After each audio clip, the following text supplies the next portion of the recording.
ወንዶች በሽታቸው ምንድነው? ዝሙት። ሴትን ባዩ ቁጥር በዝሙት መነደፍ ማለት ነው። ሴቶች የነሱ በሽታቸው ምንድነው? ትውዝፍት፣ ጌጥ ማብዛት ማለት። የካህናት በሽታቸው ምንድነው? ትዕቢት ነው። አይምሯችን ረቂቅ፣ እግዚአብሔርን የሚያሰላስል፣ ስለ እግዚአብሔር የሚያስል፣ ስለ እግዚአብሔር የሚናገር፣ ስልጣናችን ምጡቅ፣ ተወዳዳሪ የሌለው ማለት ነው። ባላንጣ የማይነሳበት፣ እኛ ያሰርነውን መንግስት አይፈታው ይላል።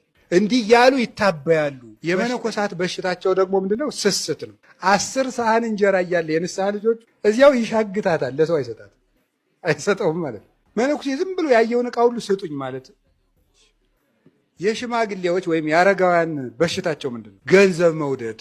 ሳረጅ ማን ይጦረኛል ስለሚሉ ሽማግሌ በቃ ከትራሱ ስር የሆነች ብር አለች፣ ላንጥፍል ሲባል ቆይ ወደ ላይ እንዳትሄድ ይሄን እኔ ያነጥፈዋለሁ ነው የሚለው ማለት ነው።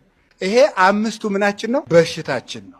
ሁሉም አይነት በሽታ ከቤተ ክርስቲያን በታች ነው። ቤተ ክርስቲያንን የሚያሸንፋት ኃጢአት የለም።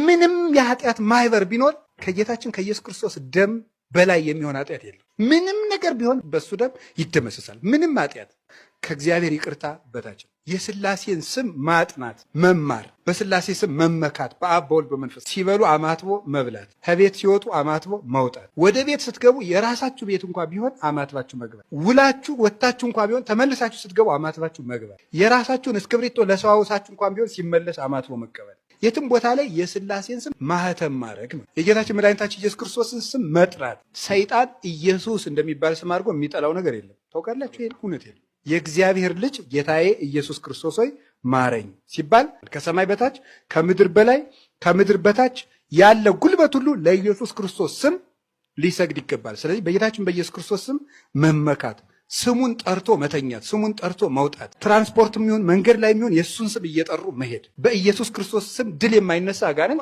የለም። እስቲ እግዚአብሔር ያሳያችሁ። ራሳችሁን ለመለወጥ ስንት ዓመት ለፍታችኋል? ደጋግሞ የሚጥለንን ኃጢአት ለመላቀቅ ስንት ዓመት ነው የደከማችሁ? 7 ዓመት ጣርኩኝ፣ አንድ ኃጢአት ግን ሊለቀኝ አልቻለም አትበል። አምና ባይሳካ ዘንድሮም ጣር፣ ዘንድሮም ባይሳካ ከርሞም ጣር። 38 ዓመትም 40 ዓመትም 50 ዓመትም ሊያደክም ይችላል። ሕይወትን ሙሉ ለሕይወት ይጣርለታል።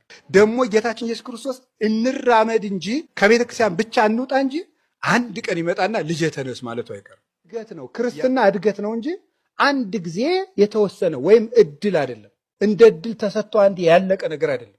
ድኛለሁ አይደል ብለህ የምትኖረው አይደለም። ሁልጊዜ መዳንህን ከክርስቶስ ጋር ይዘህ የምትቀጥለው ነው። ስትወድቅበት የኖርከው ስጋ ወደ ስህተት ሲጥልህ፣ ወደ ዝሙት ሲጥልህ፣ ወደ ሌብነት ሲጥልህ፣ ወደ ውሸት ሲጥልህ፣ ወደ እንቅልፋምነት ሲጥልህ፣ ወደ ሆዳምነት፣ ወደ ዘረኝነት፣ ወደ ስድብ ሲጥልህ የነበረውን ስጋ ተሸከመው። አሁን ግዛውና ወደ ገነት ይዘው ሂድ።